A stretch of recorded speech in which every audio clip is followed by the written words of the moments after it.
Okay, this is going to be kind of a long video, but please stick with me. I'm going to make it as short as possible, and I will be making more videos soon just to kind of explain a bit more. But long story short, God confirmed for me that he will be coming back before October. If you've been seeing the stuff about Brother Joshua talking about Jesus returning on the Feast of Trumpets, if you've been hearing about the rapture happening in September, please watch this because I have a story. So in November, God got my attention. We were doing a work contract in Nebraska at the time, and I was so convinced that this was happening soon, and my husband was on board. We completely left and went back home to Louisiana with no plan, just nothing. We came back to tell other people and spend time with family because we knew it would be happening soon. At the time, we didn't know a specific day. We just knew it was very soon. I grew up in church, got out of it for a while in my 20s, but I have always heard that the rapture could happen anytime. We're living in the end times. And when you hear it forever, you kind of start to get numb to it. You don't pay attention to it anymore. So November, God really woke me up. And I've had this urgency that I've never felt before. Anyways, in February, I was praying because even though I believed he was coming soon, I was still torn on if I believed in a pre-trib rapture. I was trying to research both sides as much as I could, and to me, post-trib seemed to make a lot of sense. So I was stressing. I was like, do I need to be stocking up on food? Like, I'm worried about the kids. So I prayed that God would show me, like, you don't have to tell me a time, but if you're coming before the tribulation, like, please just make it clear so I can relax. And I feel like God did that. Again, I will be posting more videos with more information, but he made it pretty clear to me. I haven't been stressed about it. I am convinced that there's a pre-trib rapture. And since then, I have been just feeling very heavily that it would be late summer, early fall. Didn't know a day, but that's the time frame I've just been feeling. When I kept seeing everyone talking about the rapture happening in September, it kind of felt like confirmation, but I was scared to take it as 100% for sure because date setting makes me feel very iffy. So we have a lot of stuff going on. We've been stressing. And Wednesday I prayed, God, if you were coming back before October, please just make it clear. Send some kind of a confirmation. I didn't ask for anything specific, but I was like, just do something where I know it is you. And I was sitting in traffic. It's like at a dead standstill at this gas station close to our house. And so I closed my eyes for a minute, and when I opened my eyes, the first thing I saw was the gas prices. And on the left side was 2, 3 going down, and on the right side was 9. I was like, okay, I'm reaching. Like, that's coincidence. That's nothing. And then I noticed the license plate in front of me. And when I read it, my brain read it as Exodus 22. That is not what it said. I will post a picture of it later. But just that's the first thing that popped in my head.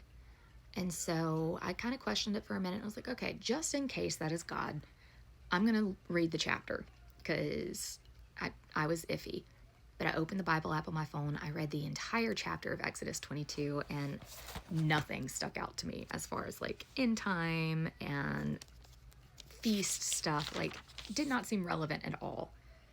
So I told myself I'm crazy and went on with my day. Wednesday night in church, our pastor was kind of jumping around reading several different passages, and I just started thinking about Exodus 22 again. And I tried to talk myself out of it. I was like, look, you've already read the entire chapter. You're getting distracted. Like, pay attention to the sermon. And I could not let it go. So I opened to it in my Bible, and I just want to show you this real quick. So here is Exodus 22 in my Bible. And when you turn the page, still on Exodus 22, there is this insert about the Feast of Israel. And it talks about the Day of Trumpets, and the association of the blowing of the trumpet with the return of the Lord. And I just kind of laughed. I showed my husband, and I was like, I think that's confirmation. Like, I am pretty comfortable taking that as confirmation. And if that had been the only thing I got, I still think I would have been comfortable with that. But it's not. So I went to bed, and I kept trying to sleep. And around midnight, Daniel 9 popped in my head. It was actually Daniel 9:29, which I'm still a little confused about because there is no 29th verse.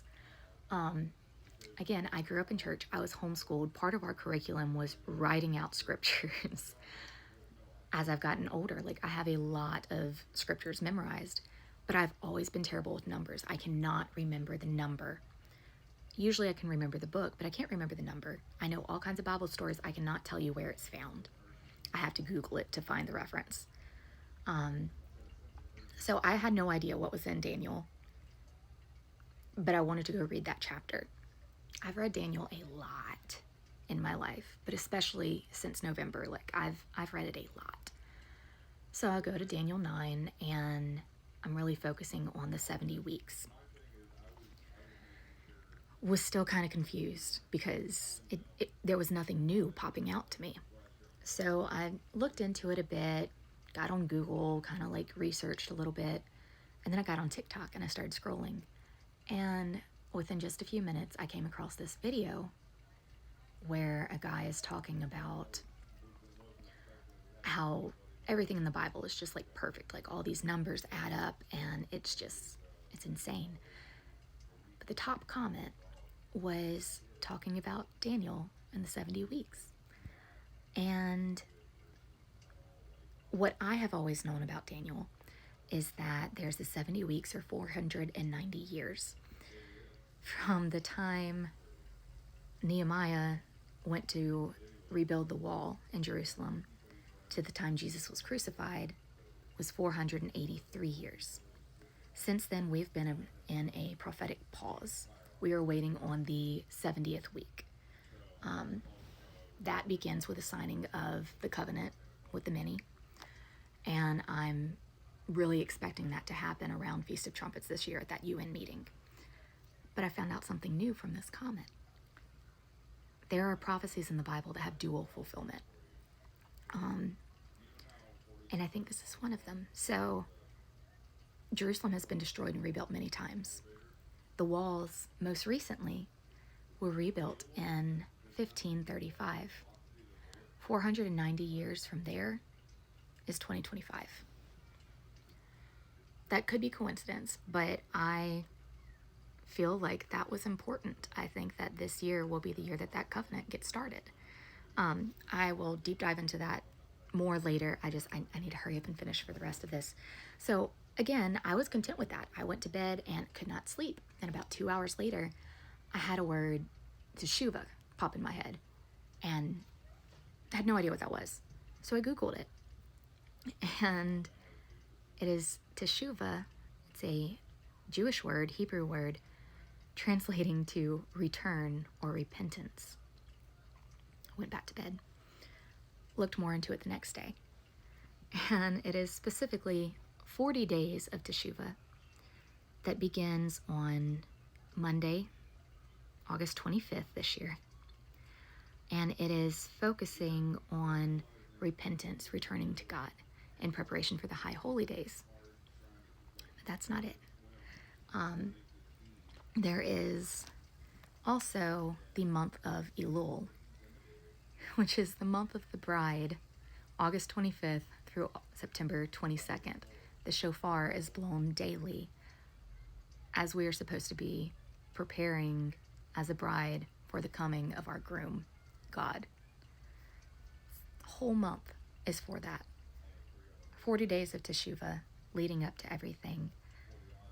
We need to be preparing ourselves. We need to be repenting. We need to be returning to God, because everything is about to be closing up. I will post more videos. I have so much information that I've built up over the last several months, but I really feel like this is confirmation. This is happening now, and we need to be ready and tell people.